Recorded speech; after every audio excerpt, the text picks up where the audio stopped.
Emily Finn is live for us on the ground in Davenport with more. Emily?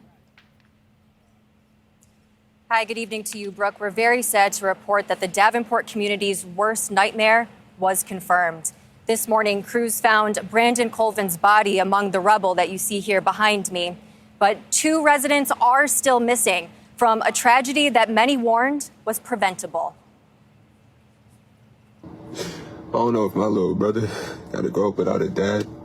I don't know if I got to grow up without a dad the rest of my life. Brandon Colvin Jr. waited in his dad's car overnight outside the site of a collapsed apartment building in Davenport, Iowa, every single night last week, holding on to hope that his father, a resident at the building, would be found alive and able to attend his high school graduation Saturday.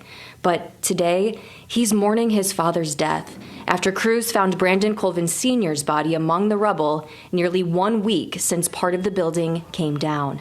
There are still 2 men missing from the collapse, but city officials have called off search and rescue efforts, focusing now on demolishing the building they believe could fully collapse at any moment. But do I agree to take the building down knowing we have bodies in there now? We ain't do that for 9/11. We ain't do that for these people down in Florida. Why us? The city released documents this week finding contractors and engineers working on the building had warned about significant safety hazards.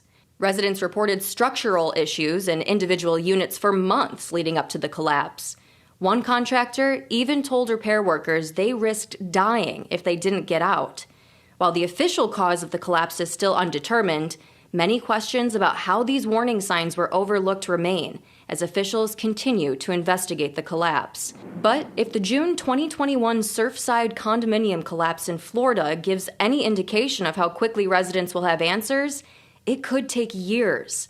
A federal team investigating the collapse that left 98 people dead have moved into the next phase, with officials saying no obvious initiating event for the collapse has made this a challenging undertaking.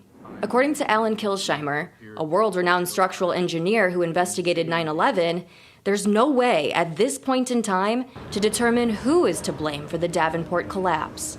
People could have been complaining for various kinds of things in the building for some time, some of which may or may not have contributed to this collapse, but there's no way to know that. This is not a fast thing to understand. Now, that being said, it doesn't need to take the 2 years that we've been messing with Surfside.